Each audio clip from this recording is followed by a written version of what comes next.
तो सुनीता दीदी से निवेदन है कि आप आज अगुवाई करें। सुनीता दी।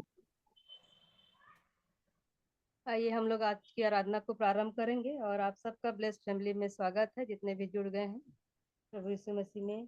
मैं एक वचन को पढ़ लूंगी, भजन संहिता 131 का 2 वचन पढ़ूंगी, फिर प्रार्थना करेंगे। हे यहोवा, न तो मेरा मन गर्व से और न मेरी दृष्टि घमंड से भरी है, और जो बातें बड़ी और मेरे लिए अधिक कठिन है उनसे मैं काम नहीं रखता। निश्चय मैंने अपने मन को शांत और चुप कर दिया है। जैसा दूध छुड़ाया हुआ लड़का अपनी माँ की गोद में रहता है, वैसे ही दूध छुड़ाए हुए लड़के के समान मेरा मन भी रहता है। यह परमेश्वर का वचन है। परमेश्वर पिता का धन्यवाद हो। आइए हम लोग प्रार्थना करेंगे। हालेलुया। धन्यवाद धन्यवाद जीवित अनुग्रहकारी दयालु प्रेमी पिता परमेश्वर, उद्धारकर्ता मुक्तिदाता प्रभु यीशु मसीह में होकर हम आपके चरणों के निकट में आते हैं। आपको हम हृदय से धन्यवाद धन्यवाद देते हैं पिता, आज के इस दिन के लिए। प्रभु जी, हम प्रत्येक के जीवन में पिता आपने इस नए दिन को जोड़ा है, नई रोशनी दिखाई, नई जिंदगी दी पिता, इसके लिए हम आपका हृदय से धन्यवाद करते हैं। सुबह से लेकर अभी तक आपने हर एक बातों में आपने हमारी सहायता मदद अगुवाई की पिता, कि हम इस योग्य हो पाए हैं प्यारे प्रभु जी की आपकी इस सुंदर सी संगति में हम जुड़ पाए हैं पिता, इस वचन की बातों को सीखने के लिए। प्यारे प्रभु जी, हम जितने लोग भी जुड़े हैं हर एक के लिए हम आपका हृदय से धन्यवाद करते हैं। हर एक के मनों को आपने उभारा है प्यारे प्रभु जी। बहुत दिनों से हम प्रार्थना निवेदन आपसे कर रहे हैं प्रभु जी, कि ये ग्रुप आगे और भी बढ़ सके, लोग जुड़ सके प्रभु जी, और आपने प्रभु जी हमारी प्रार्थनाओं को सुना। और प्यारे प्रभु जी, ये दिन आया है कि हम आपकी वचन को सुन पा रहे हैं प्यारे प्रभु जी। और आज प्रभु जी जितने भी जुड़े हैं प्यारे प्रभु जी, खासकर हम रुपेश के लिए भी धन्यवाद देते हैं प्रभु जी, जबकि उसके भी मनों में आपने कार्य किया कि वो प्रभु जी जो भी आप उससे अगुवाई किए हैं उस वचन को जब लेकर वो आए हैं प्यारे प्रभु जी, आप उन्हें और भी अपनी सामर्थ्य से भरिए, ताकि वो आपकी ओर से जो कुछ भी बोले प्यारे प्रभु जी, वो आपकी अगुवाई में आपकी सामर्थ्य में होकर हम सबों को प्रभु जी आपके उस वचन की भेद और रहस्य की बातों को जब हम सुने प्रभु जी, हमारे मनों में वो कार्य हो सके प्यारे प्रभु जी। हमारे आत्मिक कानों को खोलिए, हमारी आंखों को खोलिए प्रभु जी, हमारे हृदयों को आप खाली करिए, ताकि हम आज के दिन में जो भी वचनों को हम सुनने जा रहे हैं पिता, हम अपने मनों को तैयार करने वाले हो सकें प्यारे प्रभु जी। जो भी वचन पढ़े हैं उस वचन के लिए भी हम धन्यवाद देते हैं। जो भी गीतों को गाया जाता है या गवाही दी जाती है पिता, हर बातों में आपके नाम को महिमा मिलने वाला हो सके पिता। जो लोग जुड़ना चाह रहे हैं और जुड़ने वाले हैं पिता, हर एक उनके रुकावटों और बाधाओं को आप दूर करिए, ताकि वो भी प्रभु जी इस ग्रुप में जुड़ सके और इस वचन की संगति में जुड़कर प्रभु जी उन आशीषों को पा सके जो हम सभी के जीवन के लिए आपने रखा है प्यारे प्रभु जी। हम धन्यवाद और धन्यवाद देते हैं पिता, बहुत दिनों के बाद प्रभु जी हम आप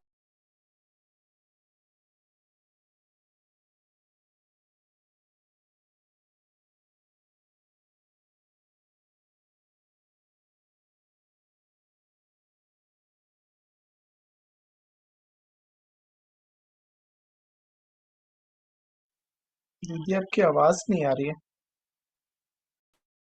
आपके वचन को सुन हो सके प्यारे।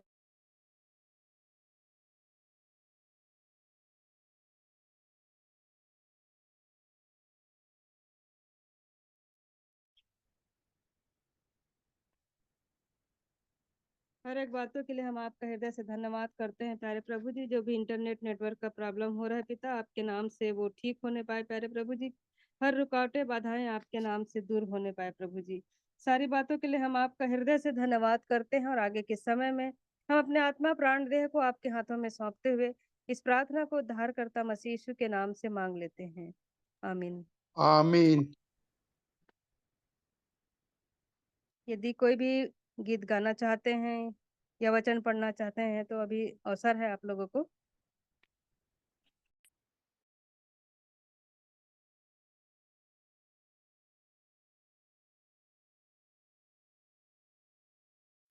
ये गीत है और एक प्रार्थना भी है। सभी का स्वागत करता हूँ और परमेश्वर पिता का धन्यवाद देता हूँ कि प्रभु ने एक बार फिर से ये अवसर दिया है। मैं इस गीत को गाना चाहता हूँ। हो तेरी स्तुति और आराधना करता हूँ मैं तुझसे ये प्रार्थना, महिमा से तेरी तू इस जगह को भर, जो भी तू चाहे तू यहाँ पे कर। हाले हालेलुया हालेलुया हालेलुया हाले हालेलुया हालेलुया हालेलुया। करुणा से तेरी नया दिन दिखाता है, ढाल बनकर मेरी जे बचाता है। जब मैं पुकारूं तू दौड़ आता है, जब मैं गिरूं तू मुझे उठाता है। हाले हालेलुया हालेलुया हालेलुया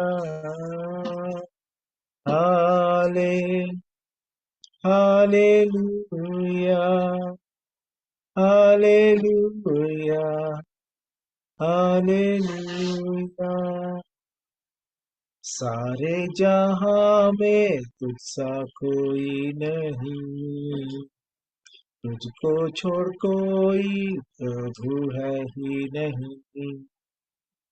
घुटने मैं टेकूं बस तेरे सामने, तू है मेरा प्रभु, तू मेरा पिता। हाले हालेलुया हालेलुया हालेलुया हाले हालेलुया हालेलुया हालेलुया। पवित्र तू पवित्र तू पवित्र यीशु, पवित्र तू पवित्र तू पवित्र यीशु। हाले हालेलुया हालेलुया हालेलुया। हमें अपनी महिमा को यहाँ प्रकट करें, और जो वो करना चाहते हैं हमारे जीवन से वो करने पाए। तो हम सब लोग के हृदय की तैयारी। आमीन। धन्यवाद भाई अमन को सुंदर गीत के लिए। अभी और भी अवसर है, यदि कोई और भी परमेश्वर की महिमा के लिए गीत गाना चाहते हैं तो अवसर है।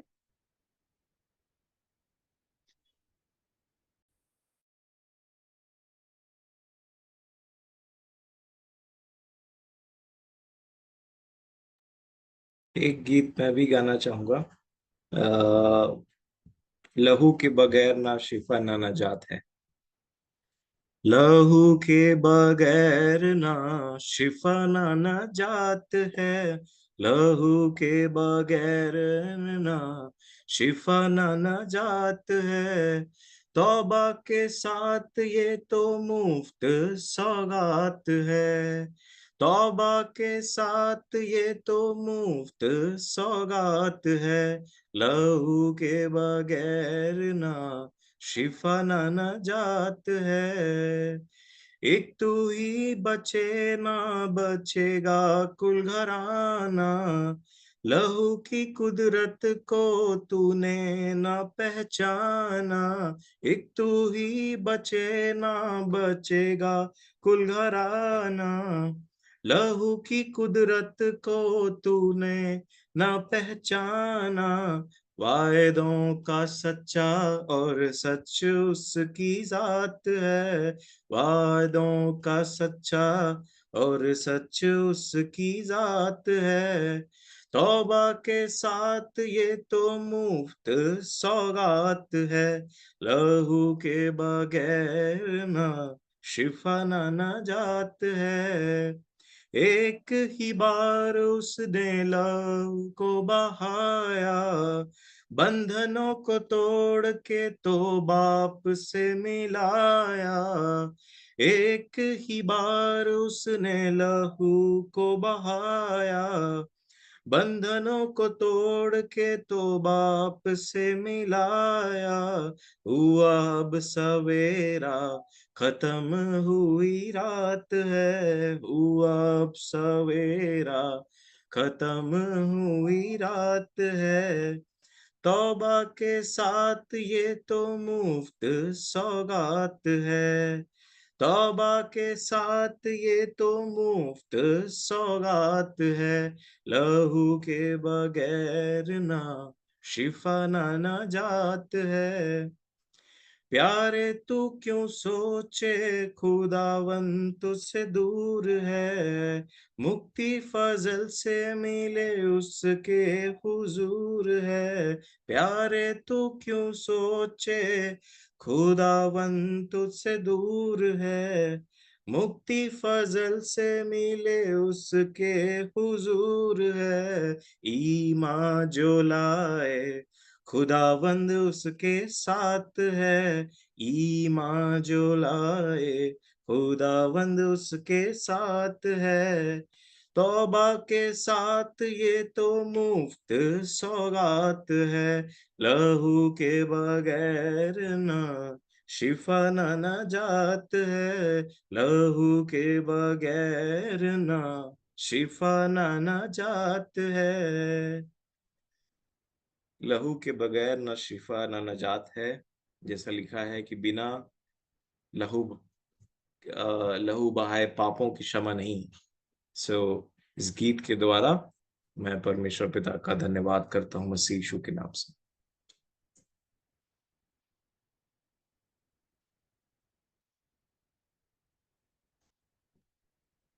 धन्यवाद सुंदर गीत के लिए रुपेश को भी। ये भी और भी अवसर है, यदि और कोई गीत गाना चाहते हैं तो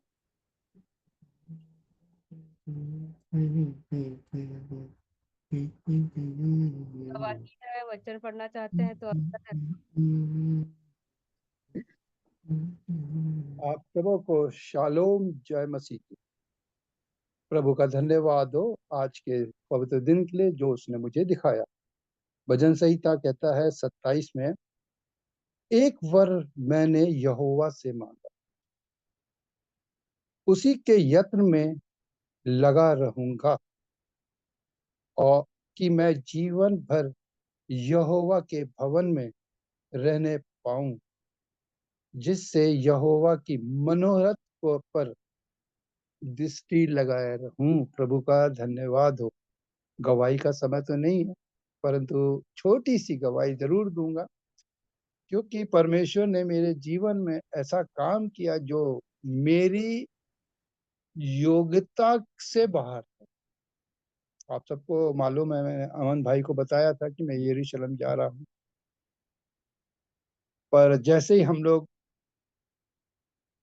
इजराइल लैंड हुए, वहां पर जब हम लोग एंट्री करने वाले थे तो सबने प्रार्थना करी, वचन पढ़ा और गाना गाया, उसके फाटकों में धन्यवाद। कितना सुंदर था। जब यरूशलेम में गए तो यही गाना गाया, जब मिस्र में गए, क्योंकि उसने मुझे ये अवसर दिया।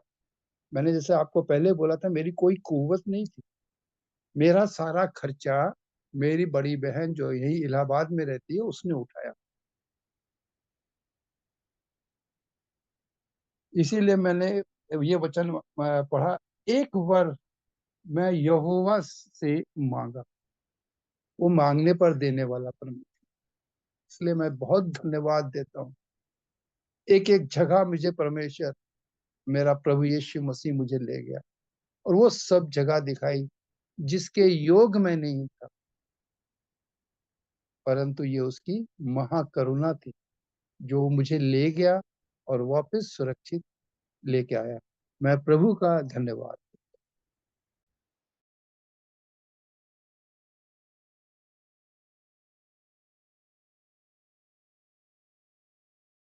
धन्यवाद विजय अंकल को। मैं एक गीत गा लूंगी परमेश्वर की महिमा के लिए। अजनबी होता नहीं कोई भी मसीह के लिए, प्यासा हर कोई है उसकी बस एक नजर के लिए। अजनबी होता नहीं कोई भी मसीह के लिए, प्यासा हर कोई है उसकी बस एक नजर के लिए। अजनबी होता नहीं, दर्द अपनों ने दिया तो अब उनसे क्या कहना।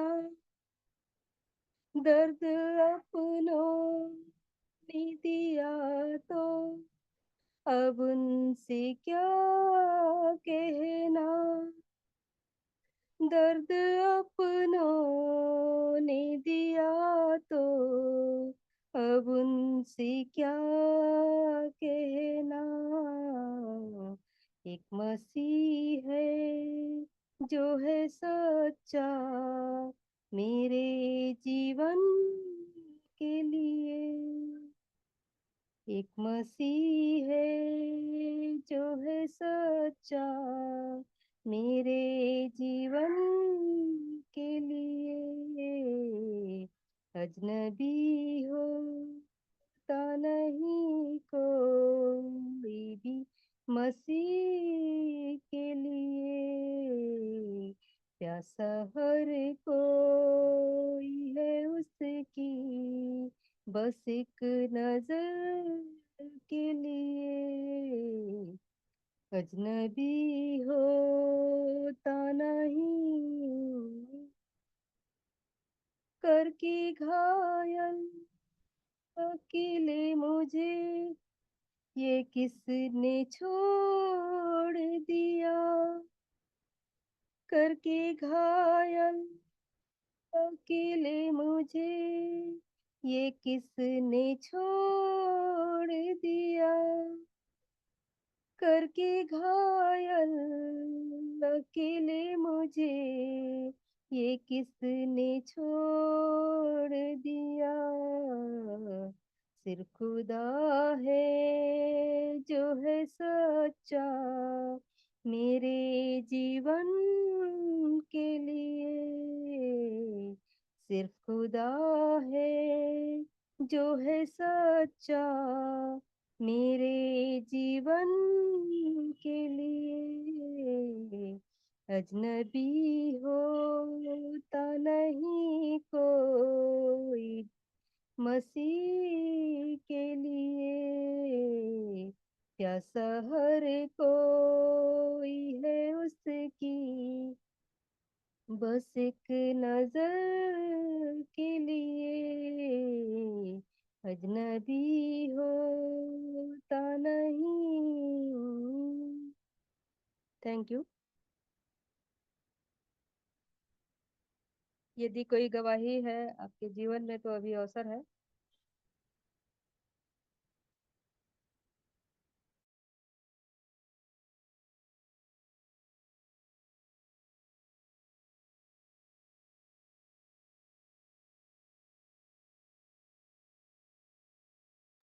नहीं तो हम वचन के भाग में जाएंगे और मैं रुपेश को अवसर देती हूँ वचन के भाग के लिए। जी, आप सभी को प्रेम नमस्कार एक बार फिर से। शालोम। और हम सब की उन्नति के लिए जो ये मौका मुझे दिया गया है कि मैं परमेश्वर के वचन से कुछ रखूं, तो मेरे प्रियो, इवन दो हम ये बातों को जानते हैं, पर फिर से कोई बात को सुनना अहम है, ताकि वो चीजें हमारे लिए रिन्यू होती रहे। और इसलिए कुछ बातें ऐसी हैं जिनका बार बार सुना जाना जरूरी है। फॉर एग्जाम्पल, कई बार किसी चीज की तारीफ होती है, या किसी चीज में हमने अच्छा किया, जैसे साल भर काम करने के बाद में एक अप्रेजल लेटर आता है, तो उसको मैं 2-3 बार देखता हूँ कि उसमें मेरे मैनेजर ने मेरे लिए कुछ अच्छे शब्द लिखे हुए हैं कि साल भर मैंने मेहनत किया, उनको काम पसंद आया, उसके लिए वो मेरे को एक लेटर लिख करके दे रहे हैं। उसी प्रकार परमेश्वर के वचन में बहुत सारी बातें ऐसी हैं जिसको बार बार पढ़ा जाना, बार बार रिन्यू किया जाना बहुत जरूरी है। और इसीलिए हम जिस परमेश्वर की सेवा करते हैं, हम जिस परमेश्वर से प्रेम करते हैं, सेवा तो बाद में, हम जिस परमेश्वर को प्रेम करते हैं, उस परमेश्वर को प्रेम करने का कारण क्या है पता है? उसने हमसे प्रेम किया। उसके प्रेम को देख करके हमको उससे प्रेम हुआ, क्योंकि हम उस परमेश्वर के बैरी, उस परमेश्वर के दुश्मन थे एक दशा में, परंतु अपने प्रेम से हमको, जो उस योग्य नहीं थे, अपना प्रेम दिखा करके हमको परमेश्वर ने जीता है। और इसीलिए बोला जाता है कि परमेश्वर प्रेम है। और प्रेम इसमें नहीं कि हमने उससे प्रेम किया, परंतु प्रेम इसमें है कि उसने हमसे प्रेम किया और हमारे लिए अपने पुत्र को दे दिया, हमारे पापों के लिए। और पुत्र ने भी, जो पिता का एग्जैक्ट प्रतिरूप है, एग्जैक्ट कॉपी है उसके स्वभाव का, उसने भी सेम वही प्रेम किया और बता दिया कि वो मनुष्य के रूप में परमेश्वर है, क्योंकि कोई मनुष्य ऐसा प्रेम नहीं करता। और इसलिए मेरे प्रियो, जब एक व्यक्ति सुसमाचार को सुनता है कि उसके लिए क्या किया गया है, तब उसका हृदय छिदता इसी बात से है कि परमेश्वर ने मुझसे ऐसा प्रेम किया। और इसीलिए लिखा गया है कि परमेश्वर प्रेम है। पुराने समय में जब परमेश्वर ने जब हम पुराने नियम को देखते हैं, तो एक वचन मैं आपके सामने पढ़ना चाहूंगा। व्यवस्था विवरण उसका 10 अध्याय, व्यवस्था विवरण उसका 10 अध्याय और 14 वचन। व्यवस्था विवरण 10 का 14 में ऐसा लिखा है कि सुन, स्वर्ग और सबसे ऊंचा स्वर्ग भी, और पृथ्वी और उसमें जो कुछ है, वह सब तेरे परमेश्वर यहोवा ही का है। सबसे ऊंचा स्वर्ग, पृथ्वी और जो कुछ भी है, वो सब तेरे परमेश्वर यहोवा का है। तो भी यहोवा ने तेरे पूर्वजों से स्नेह और प्रेम रखा, और उनके बाद तुम लोगों को, जो उनकी संतान हो, सब देशों के लोगों के मध्य से चुन लिया, जैसा कि आज के दिन प्रकट। परमेश्वर के बारे में लिखा है कि सबसे ऊंचा स्वर्ग, पृथ्वी और जो कुछ उसमें है। नाम बताइए कौन सी चीज वो परमेश्वर की है। बाइबल में भजनकार कहता है कि पृथ्वी और जो कुछ उसमें है वो परमेश्वर का है। कई बार मनुष्य को ऐसा लगता है ये मेरा है। अब देखिए, रजिस्ट्री हम अपने नाम की कराते हैं जमीन की, तो हमको लगता है वो मेरा है, वो मेरा जमीन है। फिर वो खत्म हो जाता है, उसका बेटा पैदा होता है, वो बोलता है ये मेरा है। वो खत्म हो जाता है, फिर उसका पूरा पीढ़ी दर पीढ़ी लोगों को लगता है कि ये मेरा है। पर सब के नाम की रजिस्ट्री उस जमीन की चेंज होते जाती है और दूसरे के नाम में ट्रांसफर होती रहती है, और थोड़े देर का धोखा, सबको लगता है कि ये मेरा है, और इसी का फिर लड़ाई झगड़ा मारपीट कोर्ट कचहरी ये सब चलते रहता है। परंतु बाइबल में ऐसा लिखा है कि पृथ्वी और जो कुछ उसमें है वो सब परमेश्वर का है। और इसीलिए जब राजा दाऊद एक भेंट देते हैं परमेश्वर को पुराने नियम में, तो उन्होंने क्या वर्ड का क्या वो बोलते हैं पता है? कि हमने तुझी से पाया और तुझी को दिया। इसमें क्या बढ़ाई? कई बार लोगों को जब हम कुछ चीज को देते हैं तो हमारे सराहना के लिए हम कई बार लोगों को सराहा जाता है, आपने इतना दिया, आपने उतना दिया, तो लोग उसमें गदगद हो जाते हैं कई बार। मेरे प्रियो, हमने दिया किसका? हमने किसी से पाया है और उसी को वापस किया है, वो भी पूरा नहीं, थोड़ा पार्ट, और उसमें हमको कोई सराहना चाहिए। और इसीलिए पृथ्वी और जो कुछ है वो सब परमेश्वर का है, और स्वर्ग तो है ही परमेश्वर का। हर चीज परमेश्वर की है, परमेश्वर के पास हर चीज था। लेकिन यहां पे वचन कहता है कि तो भी 15 वचन में, तो भी तेरे परमेश्वर, तो भी तेरे पूर्वजों से, तो भी यहोवा ने तेरे पूर्वजों से स्नेह और प्रेम रखा। मतलब सब चीजें होने के बावजूद भी तेरे परमेश्वर ने, इंग्लिश में ऐसा लिखा है कि उसने अपना हृदय तेरे पूर्वजों के ऊपर में लगाया, सब चीज होने के बावजूद भी अपना मन तुम लोगों में लगा करके रखा, इतना प्रेम किया उसने तुमसे, सब चीजें होने के बावजूद भी। 17 वचन में क्या लिखा है? क्योंकि तुम्हारा परमेश्वर यहोवा वही ईश्वरों का परमेश्वर और प्रभुओं का प्रभु है, वह महान, पराक्रमी और भय योग्य ईश्वर है, जो किसी का पक्ष नहीं करता और ना घूस लेता। यहाँ पे एक बार फिर से परमेश्वर की महानता को बताया गया 17 वचन में। तुम्हारा परमेश्वर यहोवा वही ईश्वरों का परमेश्वर, प्रभुओं का प्रभु, महान, पराक्रमी और भय योग्य ईश्वर, स्वर्ग को अपने वश में रखने वाला, पृथ्वी की चीजों और सब चीजों को, राजा के मन को नालियों के समान मोड़ने वाला, वो राजाओं का राजा, परमेश्वरों, ईश्वरों का परमेश्वर ने अपना मन तुम्हारी ओर लगाया। ये बड़ी बात। उसने अपना मन तुम्हारी ओर लगाया, तुम्हारे पूर्वजों की ओर लगाया, मनुष्य के ऊपर में लगाया। और ये अगर आप इन वचनों को सोचेंगे तो आपको समझ में आएगा कि परमेश्वर का एक स्वभाव मनुष्य के स्वभाव से कितना अंतर है। मनुष्य के पास में थोड़ी चीजें आने के बाद वो परमेश्वर को भूल जाता है।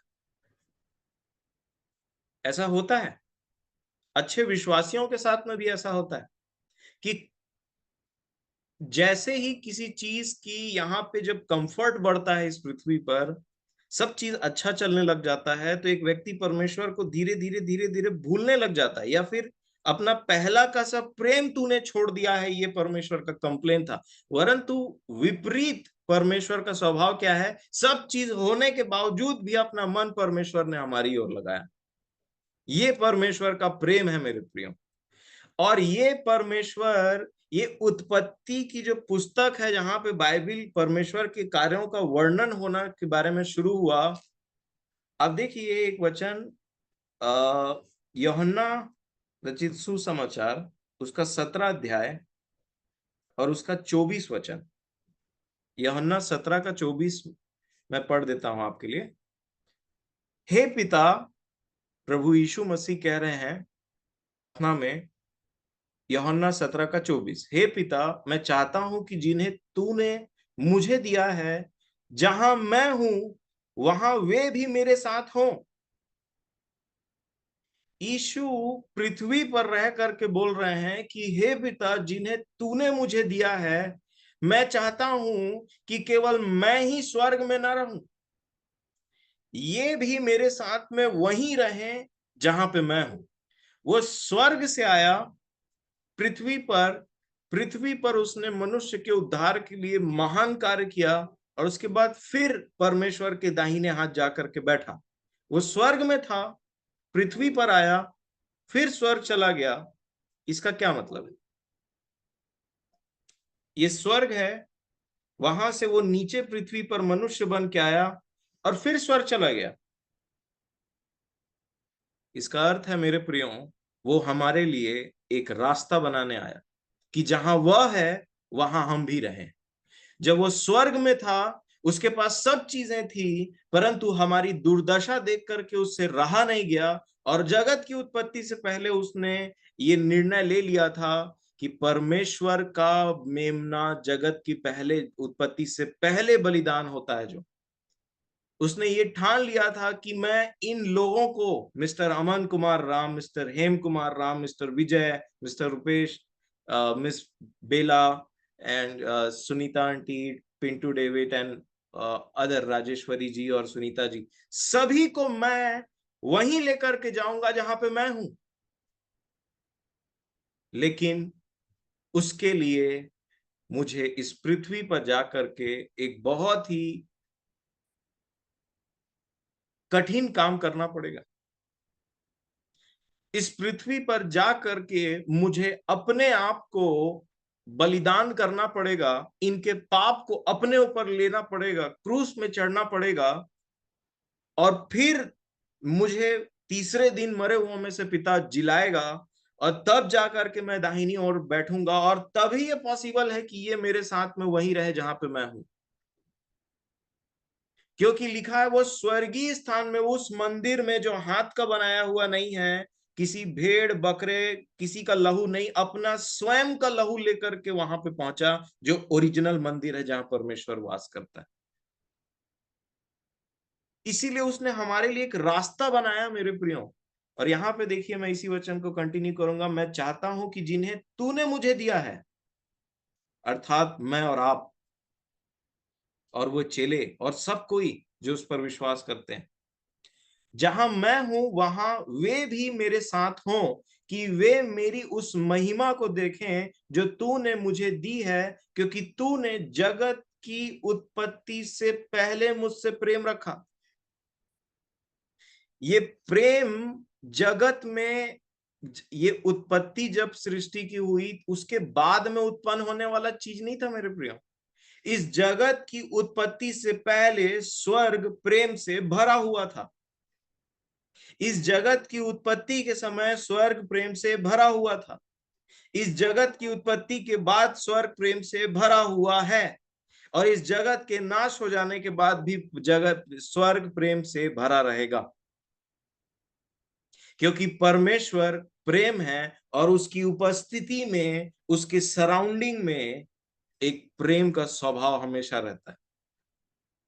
और इसलिए स्वर्ग की सबसे बड़ी खासियत क्या है कि वहां एक ऐसा प्रेमी परमेश्वर है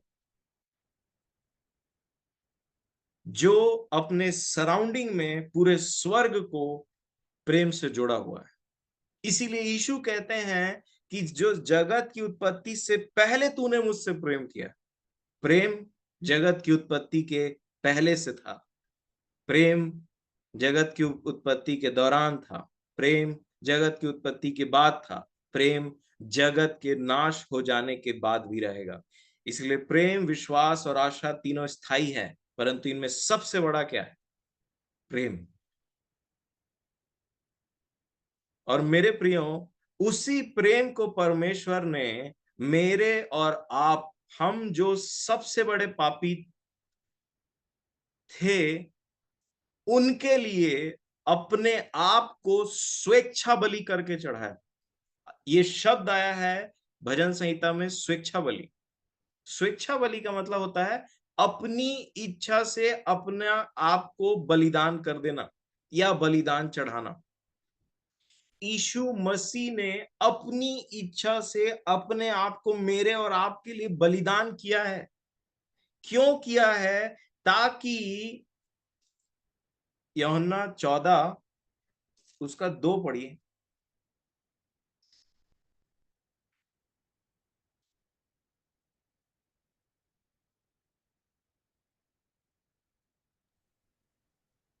मेरे पिता के घर में बहुत से रहने के स्थान हैं। यदि ना होते तो मैं तुमसे कह देता, क्योंकि मैं तुम्हारे लिए जगह तैयार करने जाता हूँ।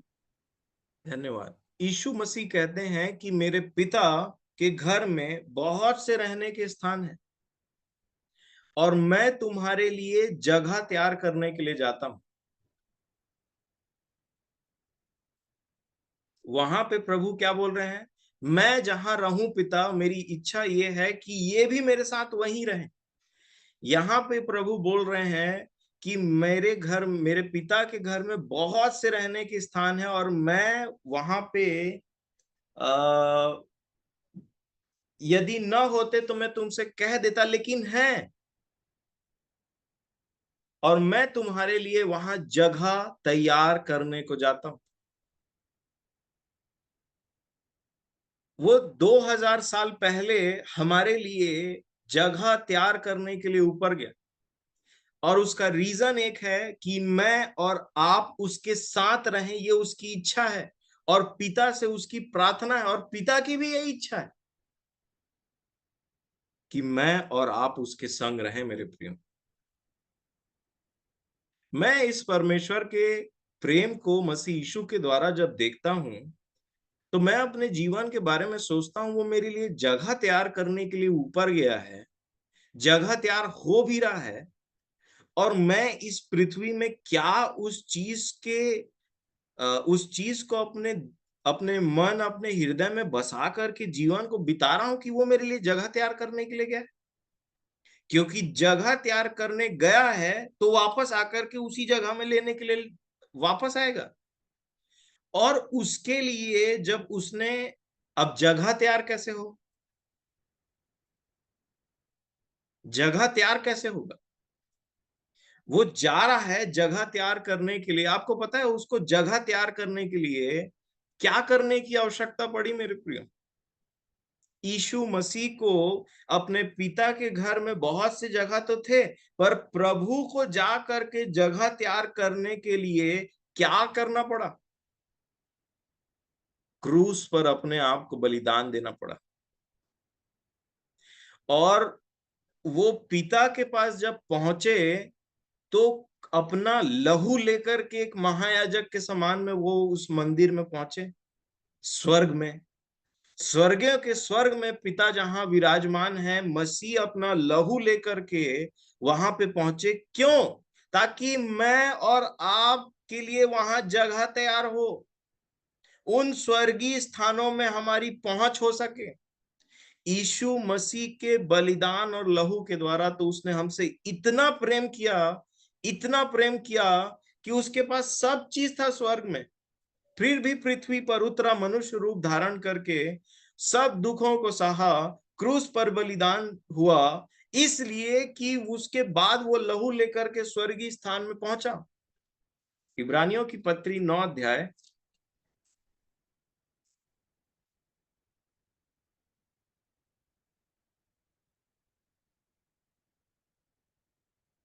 और उसका 11 वचन, 11 और 12।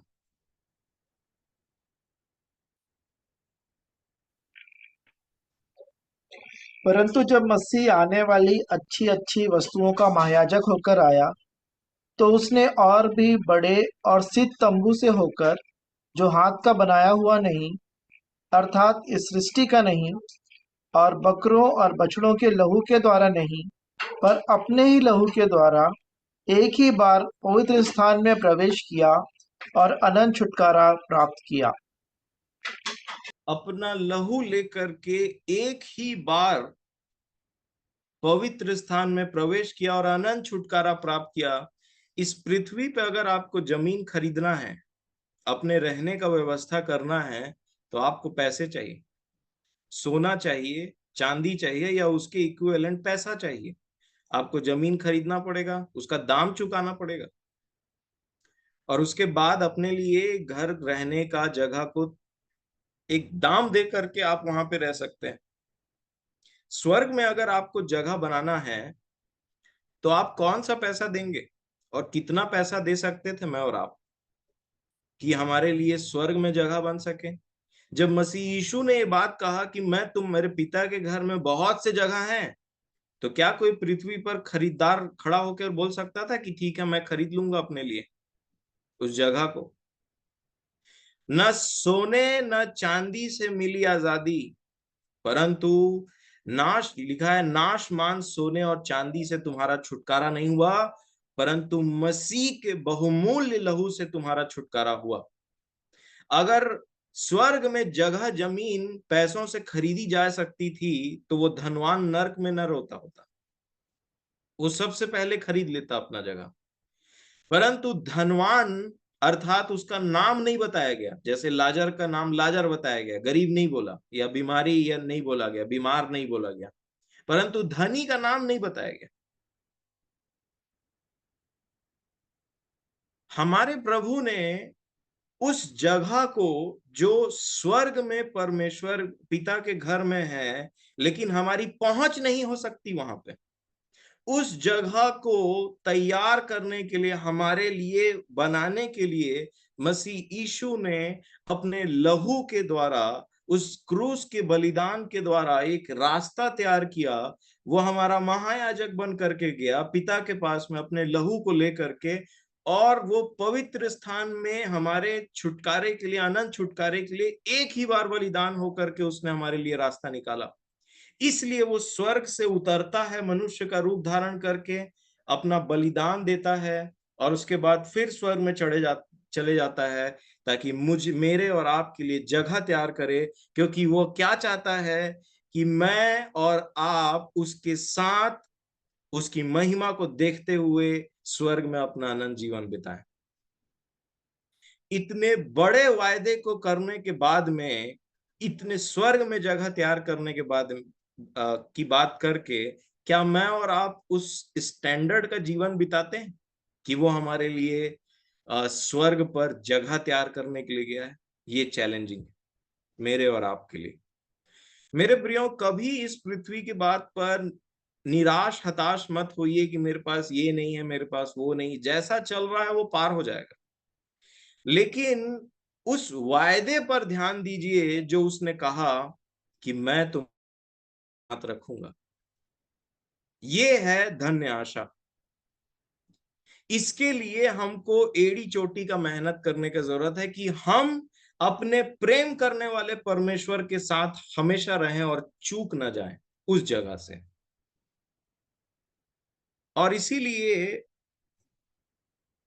जब हम इस प्रेम को देखते हैं कि मसीह यीशु का, परमेश्वर का प्रेम, मसीह यीशु का प्रेम जो हमारे लिए एक स्वर्गीय प्रेम का है, एक पवित्र प्रेम है और हमारी भलाई के लिए है, तो पृथ्वी पर कई बार हमको परमेश्वर ताड़ना देते हैं।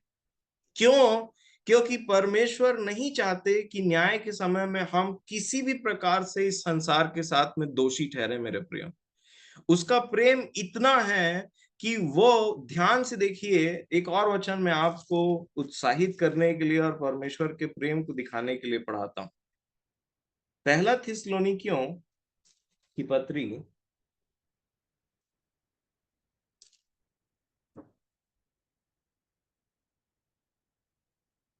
उसका 3रा अध्याय,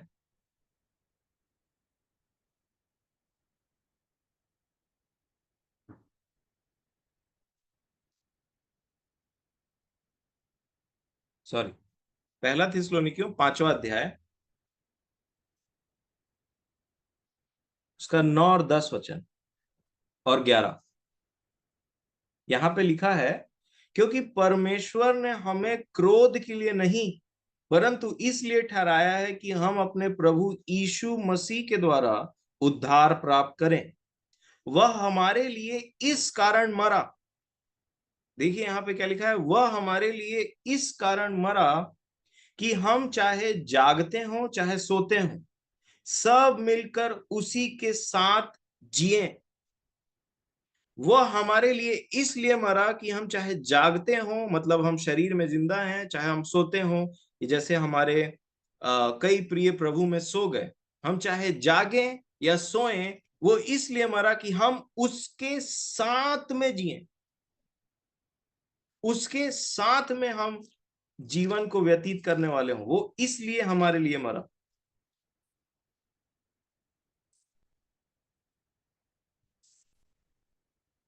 एक वचन और मैं आपको पढ़वाना चाहूंगा।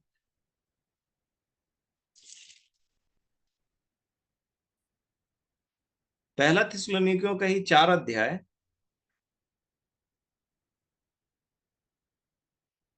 और उसका 16 वचन।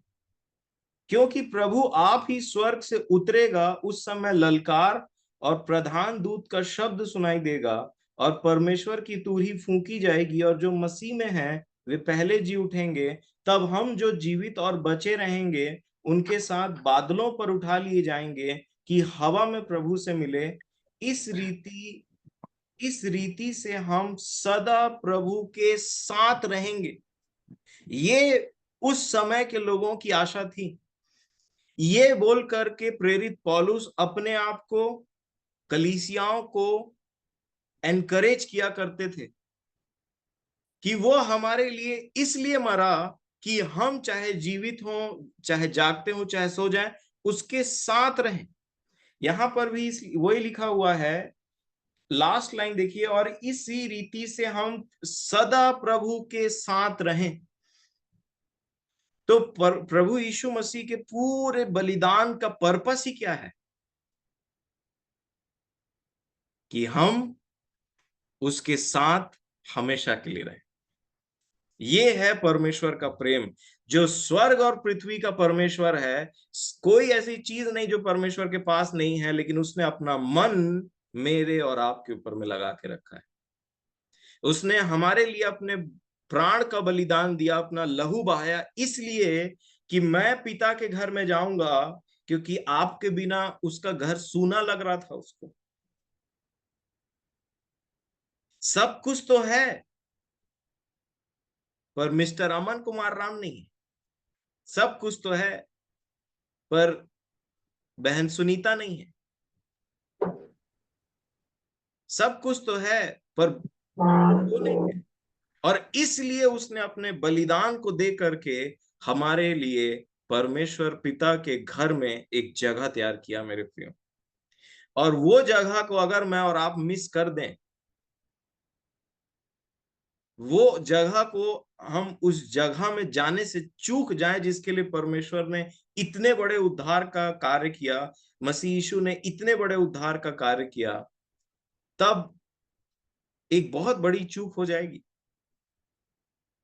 लेकिन जब हम ऐसे परमेश्वर के बारे में सुनते हैं कि उसने हमसे इतना प्रेम किया, इतना प्रेम किया है, तो ये तो बहुत ही स्वाभाविक सी बात है कि हमारा हृदय टूट जाए उसके प्रेम को देख करके। और तब हम अपना मन, अपना चित्त उसकी ओर लगाते हैं। और तब ये वचन पूरा होता है जब हम उससे प्रेम करते हैं कि प्रेम इसमें नहीं कि हमने उससे प्रेम किया, परंतु प्रेम इसमें है कि उसने हमसे प्रेम किया और हमारे पापों के प्रायश्चित के लिए अपने पुत्र को दे दिया। और इसलिए मेरे प्रियो, हर किसी मनुष्य के पास में यह अवसर है। हर किसी, हम जो कलीसिया के भागी कहलाते हैं, उस पर विश्वास करने के द्वारा हमारे पास में इन बातों को सोचने के लिए अवसर है कि कितना महान प्रेम किया परमेश्वर ने हमसे। और उस जगह को तैयार करने के लिए लहू के बिना कोई दाम नहीं था जिसके द्वारा वो जगह तैयार किया जा सकता। उसने अपना लहू बहाया मेरे और आपके लिए, उस क्रूस के मृत्यु को सहा, जिसके प्रचार को इस पृथ्वी भर में किया जाता है। और इसलिए एक ऐसे परमेश्वर को जानने के बाद, जिसने हमसे इतना प्रेम किया, आइए हम भी उस परमेश्वर को, जिसके योग्य है, वो जिस प्रेम के योग्य है, जिस आदर के योग्य है, जिस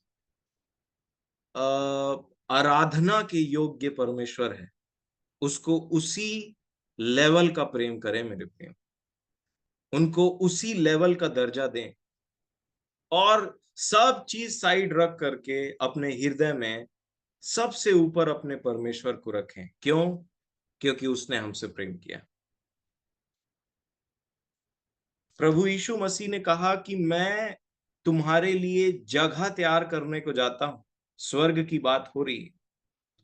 लहू बहा करके उस जगह को तैयार किया। और एक और वचन मैं आपको के साथ में शेयर करूंगा, इब्रानियों की पत्री उसका 11 अध्याय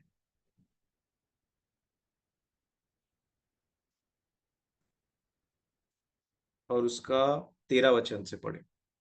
मैं पढ़ता हूं आपके लिए, इब्रानियों 11 का 13। देखिए, ये सब विश्वास ही की दशा में मरे और उन्होंने प्रतिज्ञा की हुई वस्तुएं नहीं पाई, पर उन्हें दूर से देखकर आनंदित हुए और मान लिया कि हम इस पृथ्वी पर परदेशी और बाहरी हैं।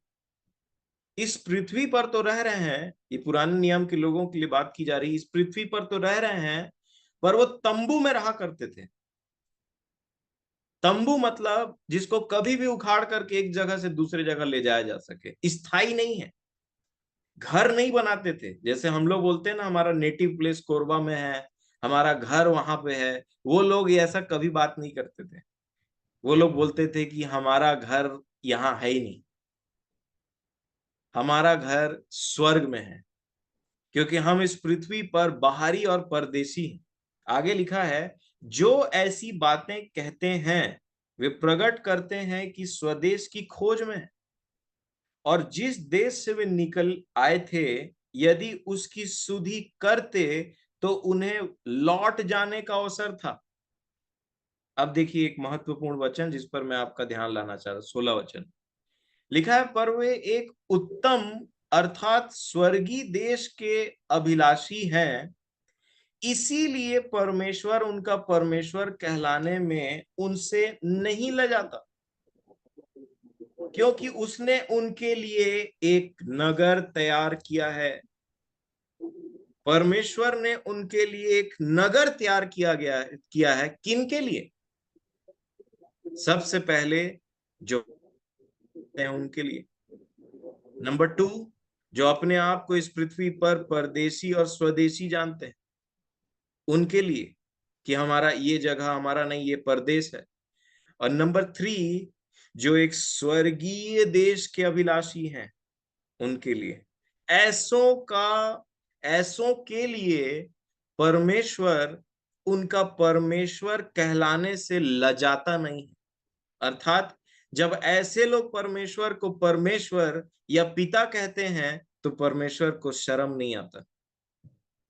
परंतु जो लोग इस पृथ्वी पर अपना मन लगा करके बैठे हैं, जो लोग ये बात को जानते हैं कि यीशु उनके लिए बलिदान हुआ, यीशु ने उनके लिए क्रूस की मृत्यु सही, वो पिता के दाहिने हाथ जा करके बैठा, हमारे लिए जगह तैयार करने के लिए गया है, और वो लोग इस पृथ्वी पर मन लगा करके बैठे हुए हैं और वो आशा को भूल बैठे हैं, उनको बाइबिल व्यभिचारी कहती।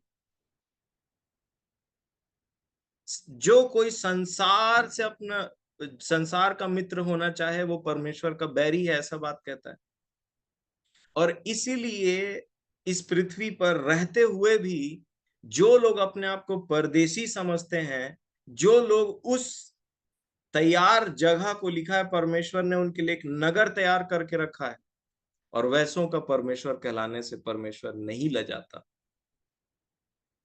इसका मतलब आइए इस पृथ्वी पर रहते हुए भी अपने मन को उस जगह पर लगा करके रखें जो वो जगह हमारे लिए तैयार करने के लिए है। वो हमारे लिए वो जगह तैयार करने के लिए गया है जिसका दाम उसने लहू दे करके चुकाया है, और हम भी अपने ध्यान को वहीं रखेंगे मेरे प्रियो। और इसीलिए पतरस की पत्री में शुरुआत ही ऐसा होता है कि परमेश्वर ने स्वर्ग में तुम्हारे लिए कुछ रखा है। क्या तुम पृथ्वी की बातों पर मन लगाओगे? क्या पृथ्वी जो नाश हो जाएगी, जहां पे आपका शरीर भी एक समय के बाद में ढलने लगता है, लिखा है कि मनुष्य की सारी सुंदरता घास के ऐसा लिखा है कि रुकिए, एग्जैक्टली उसको अगर मैं बोलूं,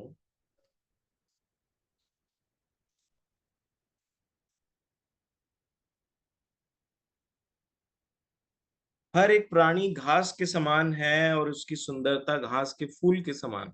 घास सूख जाती है और फूल मुरझा जाता है, परंतु परमेश्वर का वचन सदा बना रहता है। तो आइए जो सदा बना रहता है, जो सदा काल का जीवन है, उसको थाम करके रखें। इस पृथ्वी की चिंताओं में, यहाँ की बातों में, यहाँ के लोभ और इसके इन सब चीजों के चक्कर में हम उस जगह को ना खो दें जो हमारे लिए वो तैयार करने को गया है। इसलिए परमेश्वर के प्रेम को उस लेवल का दर्जा दें, परमेश्वर के प्रेम में, उसके आदर में, उस लेवल में बने रहें, क्योंकि उसने हमको उस लेवल का प्रेम किया है और उसने हमारे लिए स्वर्ग में एक जगह तैयार की है मेरे प्रियो, और वहीं पर ले जाने के लिए वो हमको वापस आने वाला है।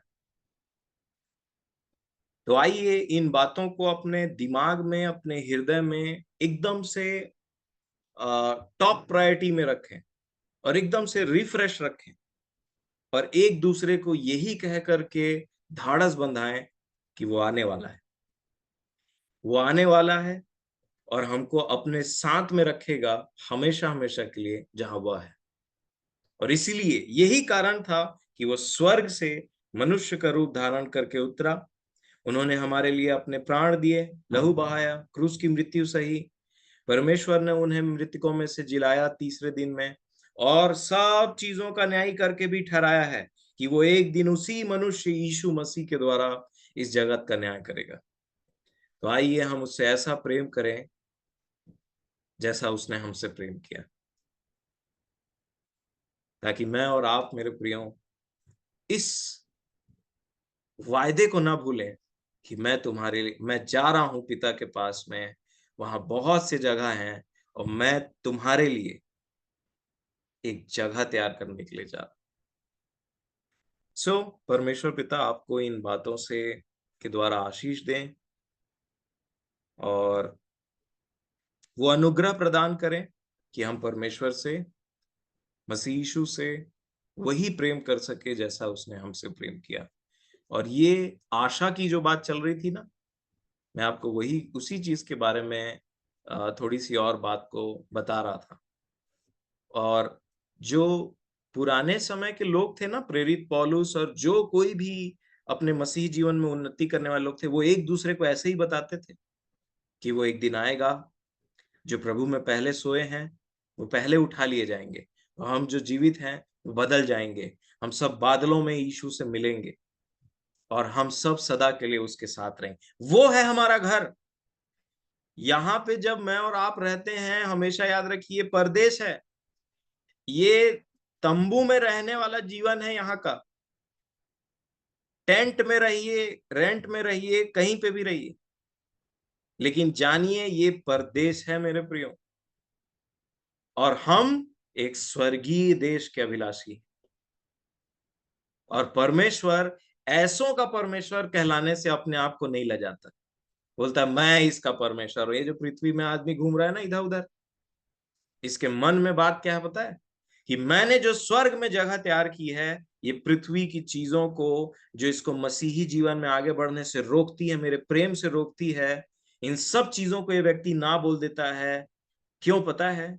क्योंकि इसने मेरे वायदे पर अपना मन लगा करके रखा है कि एक दिन मैं अपने पुत्र को भेजूंगा और इस पर्टिकुलर व्यक्ति को ये इन लोगों को मैं यीशु मसीह के द्वारा उठा करके स्वर्ग में जगह दूंगा, क्योंकि ऐसे लोगों के लिए मैंने अपने स्वर्ग में जगह तैयार करके रखा है, जो पृथ्वी के लोभ, लालच, वस्तु और संसार के और शैतान के मुंह में उसको ना बोल करके आ जाए।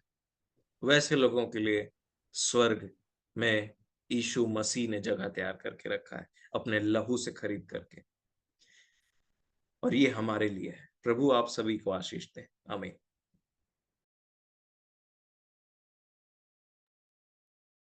धन्यवाद सुंदर वचन के लिए रुपेश को। सचमुच में प्रेम के बारे में आज हम लोग सुने हैं, और सच में उत्पत्ति, इस जगत की सृष्टि से पहले से वो प्रेम था और अभी भी है और नाश होने के बाद भी रहेगा। इस प्रेम को आज हम समझे हैं, और सच में परमेश्वर के पास उसी का सब कुछ है। लेकिन फिर भी उसके पास क्या कमी थी, हम हमारे लिए हमारी दुर्दशा देख के उसने हमारे लिए अपने मन को लगाया। तो जाहिर सी बात है कि हमको भी अपने मन को परमेश्वर की ओर लगाना चाहिए। जब उसने इतना बड़ा प्रेम किया हमसे, अपना पुत्र को दिया, उसने अपना लहू बहाया, उस लहू से खरीद के हमारे लिए वो जगह तैयार करने गया है, तो सच में हमें भी अपना जीवन पूरा समर्पित करना चाहिए। इस दुनिया में हम कब तक हैं, ये जो है कुछ दिनों का है। सच में हम परदेसी और बाहरी हैं, तो हमें उस स्वर्गीय स्थान को हमको देखना चाहिए। उस जगह के लिए हमें अपने आप को तैयार करना चाहिए और अपना जीवन जो है परमेश्वर को सौंपना चाहिए। अपना मन जो है, जब उसने हमें हमारे लिए अपने मन को दिया है, तो हम अपने मन को क्यों नहीं देना चाहिए हमको। हमारे मन को भी हमको परमेश्वर को सबसे पहला स्थान हमको देना चाहिए। ये संसारिक चीजें, संसारिक जो धन दौलत है, ये कुछ भी नहीं, ये तो यहीं छूट जाएगा। सच में पीढ़ी दर जो है वो आएंगे और वो बोलेंगे कि ये हमारा है, हमारा है, लेकिन वो किसी का नहीं रहेगा।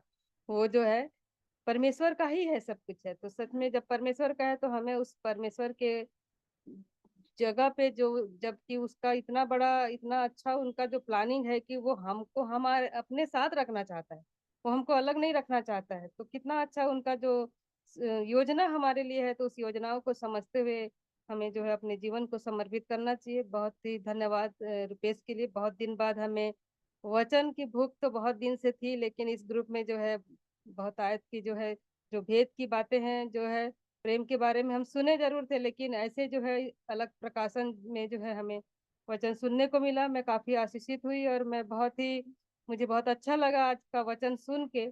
और मैं आशा करती हूँ कि आगे भी चलकर ऐसे ही वचन जो है हमको मिलता रहेगा और हम उस वचन में आगे बढ़ेंगे और सच में उस स्वर्गीय स्थान में हमारा भी घर, हमारा भी स्थान जरूर से होगा। तो मैं अंतिम प्रार्थना हम करेंगे और यदि किसी का विषय है तो अभी बता सकते हैं, और ज्योति आंटी के लिए भी प्रेयर करेंगे। अभी बेला आंटी जो है उनका बताएंगी, जो भी उनका क्या चीज है, उनका जो क्या स्थिति है उनके बारे में अभी थोड़ा सा, उसके बाद में हम प्रार्थना में जाएंगे। और मैं हेम अंकल को अंतिम प्रार्थना के लिए निवेदन करूंगी। उससे पहले ज्योति आंटी का क्या खबर है, बेला आंटी थोड़ा बता देंगे तो अच्छा होगा। बहन, आज तो मेरी बातचीत नहीं हो पाई है आईसीयू में। जी। हाँ, आज बातचीत नहीं हो पाई। कल तक तो आईसीयू में ही है, ऑक्सीजन बीच बीच में लग रहा है उनको। जी। बाकी स्थिति अच्छे से सुधार है और कमजोरी तो उनको अभी भी बहुत है।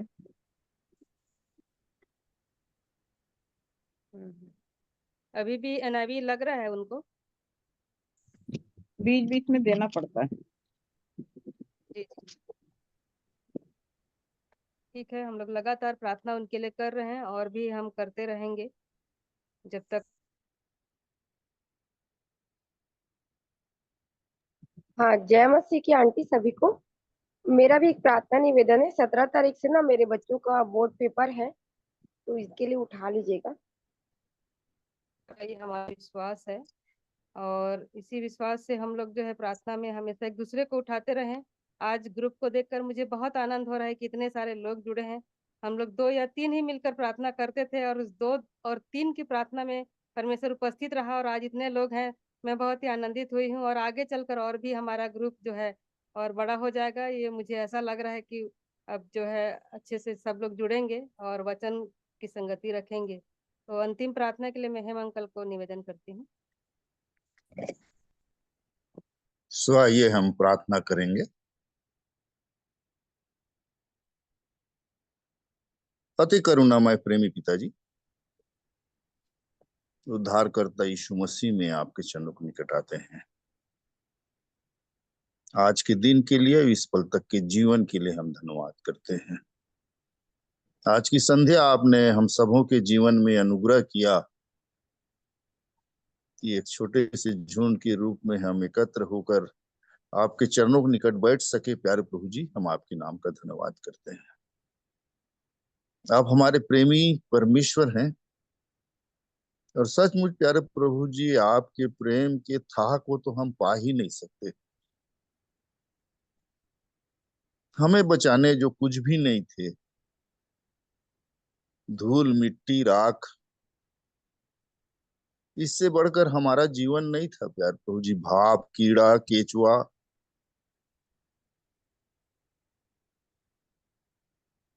ऐसे लोगों को बचाने के लिए आपने उस स्वर्गीय वैभव को छोड़ दिया प्यारे प्रभु जी, और आप इस पृथ्वी पर आ गए। कैसे महान प्रेम है प्यारे प्रभु जी। जब इन सारी बातों को हम सोचते हैं, क्या है प्यारे प्रभु जी, हम आज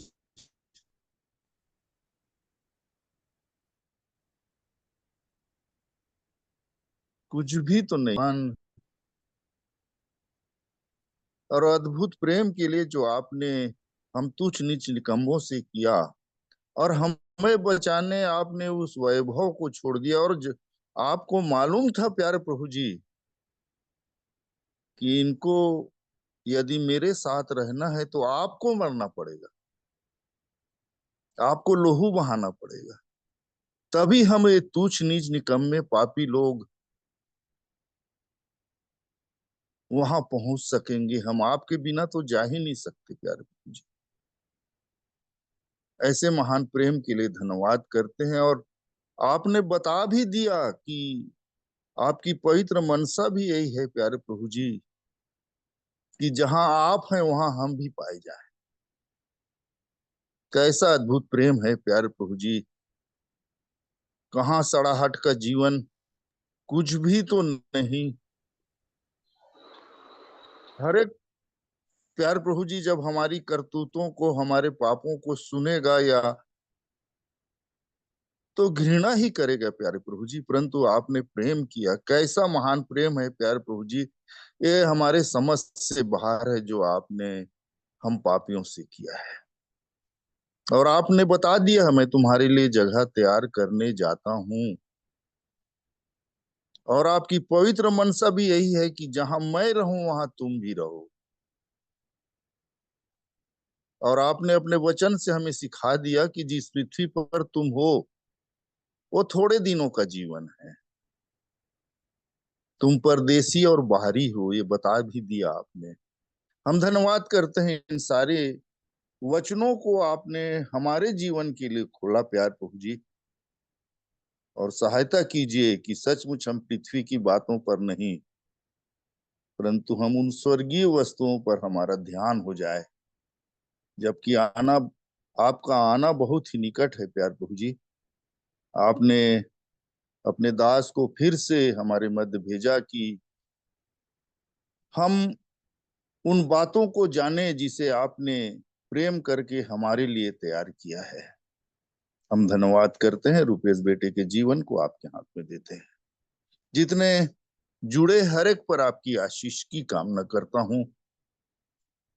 हमारे मन की आंखें ज्योतिर्मय हो प्यार प्रभु जी, हम उन स्वर्गीय बातों को देख सकें, ऐसी सहायता आपसे चाहते हैं। हमारा मन सिर्फ आपके वचन पर और उस क्रूस पर लगे जहां पर आपने हमारे लिए उद्धार के काम को पूर्ण किया है। ज्योति बहन को आपने संभाला है यहाँ लो, इसलिए धन्यवाद करते हैं। जो भी बहन की स्थिति है आपके हाथ में देते हैं। और जिस बहन ने अपने बच्चों के लिए प्रार्थना का विषय दिया, उनका बोर्ड एग्जाम शुरू हो रहा है प्यार प्रभु जी, आप उन बच्चों की सहायता करें, ज्ञान बुद्धि दीजिए, दया कीजिए। इस रात्रि में भी आप हमारे अगुआ रक्षक, आपकी पवित्र उपस्थिति बने रहे और ये वचन हमारे हृदयों से न हटने पाए प्यार प्रभु जी, कि हम संसार के साथ दोषी न ठहरे, क्योंकि आपने पहले से बता दिया, सारी बातों को हमारे सामने खोल के रख दिया है प्यार प्रभु जी। सहायता करें, हम पर दया करें, हमें और भी तोड़े और भी नम्र दीन बनाए। आपकी बड़ी दया हम सबों के जीवन पर हो। इस रात्रि में भी आप हमारे अगुआ रक्षक हो। यीशु मसीह के नाम से मांगते हैं, सुनिए, दया से ग्रहण कीजिए। आमीन आमीन। आमीन। आमीन आमीन। प्रभु की प्रार्थना एक साथ कर लेंगे। हे हमारे पिता, आप जो पद में हैं, आपका नाम पवित्र माना जाए, आपका राज्य आवे, राज्य आए, आपकी तेरी इच्छा इच्छा जैसे जैसे स्वर्ग स्वर्ग में पूरी पूरी होती है वैसे पृथ्वी पर भी पूरी हो।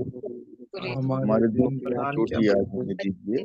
हमारे प्रभु के दिन जैसे जैसे हमने अपने अपराधियों को क्षमा किया जैसे वैसे आपने आप भी हमारे अपराधों को क्षमा हमारे कीजिए। अपन में देश में और हमें परीक्षा में न लाए बल्कि बुराई से बचाए, क्योंकि राज, पराक्रम और महिमा सदा आप ही की।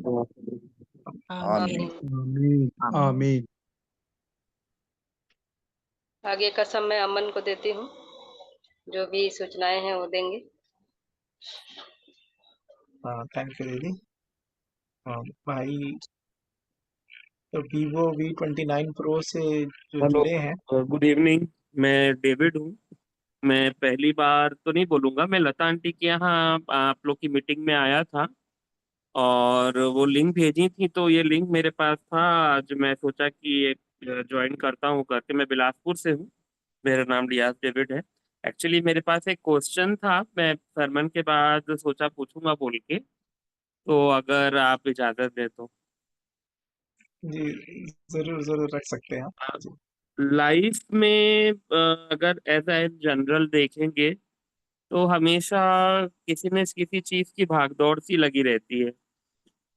जैसे बच्चा पैदा होता है, फिर वो घर में कुछ कुछ उसको सिखाते हैं, फिर उसको स्कूल में डाल देते हैं, स्कूल जा रहा है वो, है ना। स्कूल की लाइफस्टाइल स्टार्ट हुई तो वो स्कूल जाएगा, पढ़ेगा, ट्यूशन करेगा, वो 12th पास करके निकला, फिर कॉलेज की पढ़ाई है, पर कॉलेज की पढ़ाई, फिर उसके बाद में जॉब वगैरह, जॉब के बाद में शादी, शादी के बाद में फिर एक नई पीढ़ी, है ना।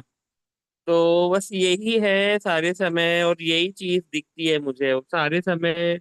चिंता भी यही है। अभी जैसे मीटिंग खत्म होगी तो फिर कल क्या करना है, ड्यूटी जाना है, कुछ ना कुछ लगा ही रहता है। तो यही यही चीजें इतनी ज्यादा है। तो मैं एक वचन पढ़ रहा था, उसमें लिखा था अनंत जीवन के बारे में। तो मसीही बैकग्राउंड से मैं आता हूँ, लेकिन कहीं ना कहीं लगता है, क्योंकि मैं क्रिश्चियन बैकग्राउंड का हूँ, तो थोड़ा ये क्रिश्चियन वाली बातों को हम लोग समझते हैं। लेकिन जैसे अन्य जातियां बोलूं या दूसरे धर्मों का भी बोलूं, तो मेरे को लगता है कि हम भी कहीं ना कहीं उसी दौड़ में ही दौड़ रहे हैं। पैसा कमाना है या कुछ स्टेटस हासिल करना है या कुछ बनना है, बस वही सब की धुन में है। अनंत जीवन ये बस बोलने बस की बात रह गई है। तो अनंत जीवन की रेलेवेंसी कहाँ है? फिर बोलेंगे आपकी स्वर्ग और नरक, तो स्वर्ग और नरक का कॉन्सेप्ट अगर नहीं आएगा तो मतलब कि अनंत जीवन की फिर रेलेवेंसी नहीं होगी। इस विषय में कुछ बोले कि कोई व्यक्ति क्यों खोजे अनंत जीवन को, क्यों परमेश्वर को खोजे, जबकि पैसा ही खोजना है, दुनियादारी ही है। तो इस विषय में बोले।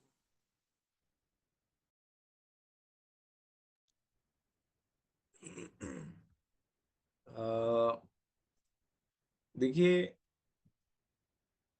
जो पैसा कमाने वाली आपने बात कही, बाइबल में ऐसा लिखा हुआ है, और इवन हर एक व्यक्ति को पैसा कुछ रीजन से कमाना पड़ता है। एक क्रिश्चियन व्यक्ति के पैसा कमाने में और एक अन्य जाति के पैसा कमाने में अंतर होता है, क्योंकि हमें जो टीचिंग्स मिलती है, जो हमें जो शिक्षाएं मिलती है, वो उनके पास में नहीं है। आपको पता है कि मैं क्यों पैसा कमाता हूं? ताकि नंबर 1, ताकि मैं किसी के ऊपर में डिपेंडेंट ना रहूं, जैसा वचन में लिखा है कि प्रेम को छोड़ करके और किसी बात में किसी के कर्जदार ना रहो। नंबर 1। नंबर 2, मैं पैसा इसलिए कमाता हूं कि मेरे पास एक परिवार है, मैं शादीशुदा हूं और मेरी एक बच्ची है। लिखा है माँ बाप को बच्चों के लिए सेव करना चाहिए, इसलिए मैं पैसा कमाता हूं, इसलिए मैं सेव करता हूं। नंबर 3, लिखा है कि चोर आगे को चोरी ना करे, वरन अपने हाथ से मेहनत करे, ताकि आगे को उसके पास देने के लिए कुछ हो, अगर किसी के पास जरूरत हो। मैं पैसा इसलिए कमाता हूं ताकि मैं किसी के नीड में, अगर परमेश्वर मुझे किसी से मिलाते हैं, मुझे किसी को जरूरत दिखाते हैं कि इसकी आवश्यकता है, तो मैं उसको दे सकूं। मैं इसलिए पैसा कमाता हूं। एक और रीजन है जिसके लिए मैं पैसा कमाता हूं, और वो है कि जब कभी प्रभु के दास आते हैं जो कहीं दूर दूर सुसमाचार प्रचार करते हैं, जैसे मैं छत्तीसगढ़ में रहता हूँ, जैसे आप भी बिलासपुर में रहते हैं, तो कुछ हमारे प्रभु के जो दास हैं वो आउटरीच करते हैं, जो लोग गांव में रहते हैं उधर उनकी सेवकाई रहती है, क्योंकि मैं नहीं पहुंच सकता। पर मैं उनको पैसों से सहायता कर सकता हूं ताकि उनके आने जाने में, जैसा वचन में लिखा है कि उनको वैसा विदा करो जैसे प्रभु के लोगों को विदा करना उचित है, तो तुम उनके काम में सहभागी होगे। इसका मतलब फॉर एग्जाम्पल बाइबल प्रिंटिंग का काम कहीं चल रहा है, अब मैं बाइबल प्रिंट नहीं कर सकता, मैं वो काम में ध्यान भी नहीं दे सकता क्योंकि मैं काम में बिजी हूं अपने, है ना, हमारा रूटीन चलता है। लेकिन मैं अगर वहां पे एक राशि प्रदान कर सकूं कि कृपया करके ये राशि को लीजिए और जो बाइबल प्रिंटिंग प्रोसेस है उसको आप कंटिन्यू करिए या अपने प्रोडक्शन को आप बढ़ा दीजिए, मेरे तरफ से एक फंड है, प्लीज एक्सेप्ट करिए इसको। तो उस बाइबल के प्रिंट करने में मैंने अपना योगदान दिया क्योंकि परमेश्वर ने मेरे मन में इच्छा डाली। लिखा है परमेश्वर ही है जो इच्छा डालता और कार्य करता है, तो उसने इच्छा डाली, उसने कार्य किया, वो उन परमेश्वर का अनुग्रह, लेकिन मैंने वो सपोर्ट किया। तो ये कुछ कारण है जिनके वजह से मैं पैसा कमाता हूँ, लेकिन मेरे को नहीं लगता कि अन्य जातियों के दिमाग में ये शिक्षाएं रहती जिनकी वजह से वो पैसा कमाते हैं।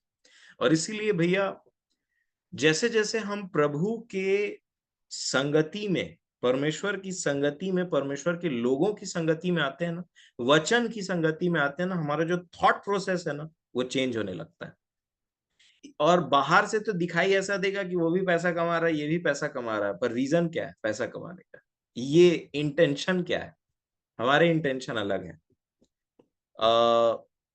और इसीलिए अब कोई बाहरी रूप से हम लोग सब मनुष्य एक जैसे दिखते हैं, पर जो इधर विश्वास है, इधर जो शिक्षाएं है ना वो अलग है।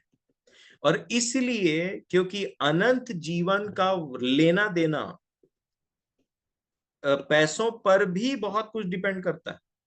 आपने जक्कई की बात सुनी होगी, जक्कई के घर में प्रभु गए और जक्कई ने अपने मन को फिराया, बोला जिसका मैंने अन्याय से कुछ लिया उसका चौगुना फेर दूंगा और मैं गरीबों को अपना धन का आधा हिस्सा दे दूंगा, है ना। तो प्रभु ने बोला आज इस घर में उद्धार आया है। इसका मतलब पैसों के साथ में हम कैसा डील करते हैं ये मैटर करता है। और अगर मैं आपको शॉर्ट में बोलूं तो जक्कई के जीवन में उद्धार रुका किस वजह से था? पैसों के विषय में ठीक डील नहीं करने के चलते, बेईमानी बोल लीजिए।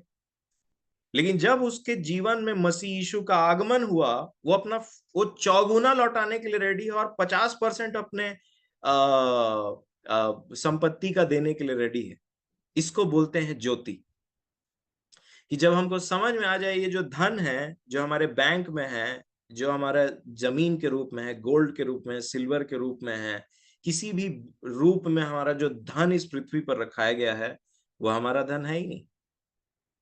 वो धन नहीं है, या फिर वो एक और जो उससे बड़ा धन है उसके सामने कहीं नहीं टिकता। ये सब बातें आपके मेंटेलिटी को, आपके सोचने के तरीके को चेंज करती है और ये हमें अन्य जातियों से अलग बनाता है। और वो भी बड़े ध्यान से देखते हैं हमें कि हम कैसा व्यवहार कर रहे हैं चीजों के साथ में, और फिर बोलते हैं ये थोड़ा सा अलग है।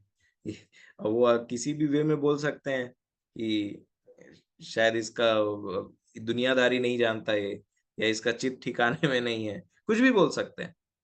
लेकिन आप जिस चीज के बारे में बात कर रहे हैं कि अनंत जीवन की बात कहां रही,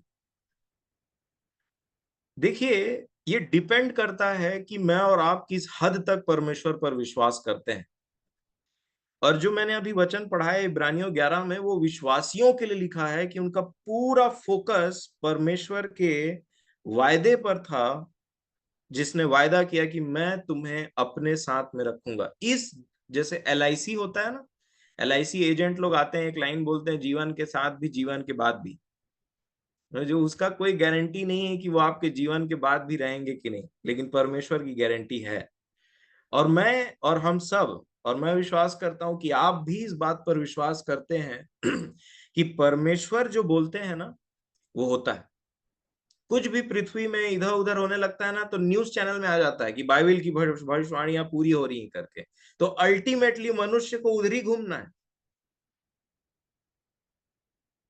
तो क्यों ना विश्वास के साथ में जाएं उस परमेश्वर के द्वारा, उस परमेश्वर के पास। और इसलिए हम जो विश्वासी है ना, इनमें एक अनोखी बात क्या होता है, परमेश्वर के वचन ने हमारे हृदय में एक ऐसा विश्वास पैदा कर दिया है कि हम अनदेखी बातों को देखा हुआ मान करके चलते हैं। कि उसने कहा है तो होगा, और वही हमारी आशा है। क्योंकि जिस बात को कोई देखता है उसकी क्या आशा लगा के रखेगा। हम जिस बात को नहीं देखते विश्वास से उसको देखते हैं, और एक दिन ऐसा होगा। और इसलिए जब आप और मैं इस पृथ्वी के 60, 70, 80 साल को पूरा कर लेंगे ना भैया, आपको उस दिन रियलाइजेशन होगा कि एक दिन जो परमेश्वर का वचन सुन करके उसके अनुग्रह से आपने जो डिसीजन लिया था ये अनंत जीवन को जीने का, संसार से अलग हट करके उसकी शिक्षाओं में जीने का, वो आपके जीवन का सबसे बेस्ट डिसीजन था जो आपने लिया था। और तब जब यीशु मसीह का आगमन होगा और पृथ्वी नाश होने के कगार में धीरे धीरे बढ़ती जाएगी ना, तब आपको समझ में आने लग जाएगा कि अब समय आ गया है कि इस विश्वास में हम दृढ़ रहें, और अब समय आ गया है कि उसके साथ वापस जाने का। और यही हजारों हजार साल से परमेश्वर का आत्मा सामर्थ के साथ में पूरे पृथ्वी भर में कार्य कर रहा है, और लोग विश्वास करते हैं। हमारा विश्वास हमारे परमेश्वर पर है जो कभी नहीं बदलता, और इसलिए हम उसके एक एक वायदों पर भरोसा रखते हैं। और उसने जो हमें आशा दी है ना कि मैं वापस आऊंगा, तो हम उस आशा पर कि वो वापस आएगा पवित्र जीवन जीने का प्रयास प्रतिदिन करते हैं उसके वचनों के अनुसार में। और हमको यही चीज संसार से अलग करती, क्योंकि संसार दोषी ठहर चुका परमेश्वर की नजर में, ऐसा लिखा है। अब जो संसार से अलग होगा और परमेश्वर की तरफ जाएगा वो बच जाएगा। आपको पता है कि जब सदोम और अमोरा में आप पढ़ेंगे उत्पत्ति में, तो सदोम और अमोरा एक जगह था जहां पे परमेश्वर का प्रकोप आया। उसके पहले सब नॉर्मल चल रहा था, वहां पे लोग अच्छे से रहते थे और जो मन चाहा पाप कर रहे हैं, जैसा जीवन चाहे बिता रहे हैं। लेकिन एक दिन ऐसा आया कि अचानक से परमेश्वर का प्रकोप उस जगह पे आया और सब चीज नाश हो गया। परंतु जो परमेश्वर की बात पर भरोसा करके वहां से निकल गए वो बच गए। और बाइबिल ऐसे उदाहरणों से भरी पड़ी है, और इसलिए हम विश्वास करते हैं क्योंकि परमेश्वर ने कहा है। इसलिए आपको भी विश्वास करना चाहिए। और जैसे जैसे मैं आपको यही सलाह दूंगा कि मैं तो आप मतलब मैं बैंगलोर में रहा हूं 10 साल। मेरा most of the education life वहीं बीता, 12th के बाद का। तो वहां पे मैंने बहुत कुछ देखा, दुनियादारी देखी, लोग कैसे जीते हैं वो देखा, और उनके हिसाब से मैं भी जिया। लेकिन जब मैंने सत्य को जाना तो सत्य ने मुझे बहुत सारी चीजों से स्वतंत्र कर दिया, और परमेश्वर के वचन ने मुझे बहुत सारी चीजों के विषय में ज्योति दी जो मैं पहले नहीं देखता था। उसी प्रकार आप भी अगर विश्वास करते हैं, करेंगे, तो आपको भी कुछ ऐसे सत्य पता चलेंगे परमेश्वर के वचन के द्वारा कि आपका किसी चीज को, संसार में चीजों को देखने का नजरिया चेंज हो जाएगा। और वही हम सब के साथ हो रहा है, हुआ है, और ये वही झुंड है जहां पे आप आए। तो मैं समझता हूं कि अब इस चीज को लंबा ना स्ट्रेच करके मैं यहीं पे रुकूंगा।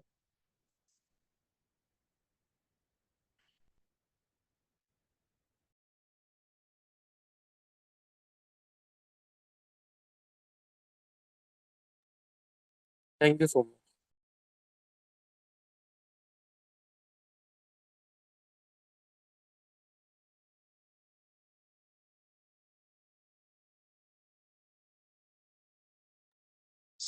मैं समझता हूं कि अब हमको चलना चाहिए, टाइम हो गया है। प्रभु में एक अच्छे समय को बिताने के लिए मैं परमेश्वर पिता का धन्यवाद देता हूँ। इन वचनों पर हमारा मन लगे, ऐसी आशा करता हूँ।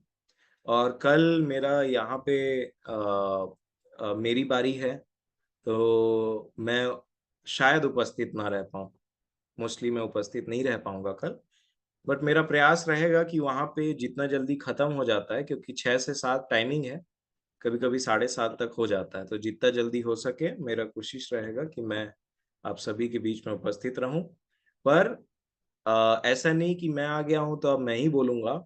हमारे सब प्रिय यहाँ पे वचन में निपुण हैं, और एक दूसरे के उन्नति के कारण होने के लिए हम सब के पास कुछ ना कुछ चीज होना चाहिए मेरे प्रियो, ये हम सब एक दूसरे के साथ शेयर करें, तो आप सभी को असर होगा। और मैं मोस्ट ऑफ द टाइम सुनना भी चाहूँगा। तो आप सब मेरे इशारे को समझ सकते हैं कि मैं क्या बोलना चाह रहा हूँ। सो प्रभु आप सभी को आशीष दे। परमेश्वर पिता का प्रभु यीशु मसीह में धन्यवाद देते हैं आज के इस मौके के अवसर के लिए, रुपेश के लिए, सुनीता दीदी के लिए और आप सभी के लिए भी जो हम जुड़ सके। हम कल फिर प्रभु के दया अनुग्रह में जुड़ेंगे, शाम 7 बजे से मीटिंग और होगी। आप सभी आमंत्रित हैं, दूसरों को भी आमंत्रित कर सकते हैं। और जैसे कहा गया, जो कुछ हम सीख रहे हैं प्रभु से एक दूसरे की उन्नति के लिए, क्योंकि एक जगह लिखा है, पौलुस कहते हैं कलीसिया से कि जब कभी इकट्ठे होते हो तो जो भी आप प्रभु ने सिखाया है, स्तुति गान, भजन या वचन का भेद, जो भी आपस में हम बांटे ताकि सब एक दूसरे की आत्मिक उन्नति का कारण हो। और मैं इस बात की गवाही भी देता हूँ कि जब आप प्रार्थनाएं भी करते हैं तो प्रार्थना सुनने के द्वारा भी बहुत मैं आशीषित हुआ हूँ, उठाया गया हूँ। नाम नहीं लेना चाहिए, लेकिन सुनीता दीदी हैं तो उनको ही बताना चाहता हूँ, जब प्रार्थना करते हैं नाम ले लेकर तो वो बहुत उत्साहित करता है आत्मा में, हम एक दूसरे को बढ़ने में। सो उस प्रेम के बारे में जब हम सीख रहे हैं, हमको प्रेम जैसा मैंने किया, मुझसे प्रेम करो और फिर आपस में भी प्रेम रखो कहा है। तो प्रभु सबकी सहायता करें। सबित भैया का भी धन्यवाद जो जुड़े, लेकिन थोड़ा समय हो गया है, लेकिन कल फिर हम आपको अवसर होगा, आप सभी जुड़ सकेंगे। 7 बजे से मीटिंग ऑन होगी और हम आगे प्रभु की दया अनुग्रह में बढ़ते जाएंगे। सो धन्यवाद, शालोम, गुड नाइट, सभी तैयारी से आए। Shalom, good night. शालोम, चलो। सब हम मीटिंग एंड करें।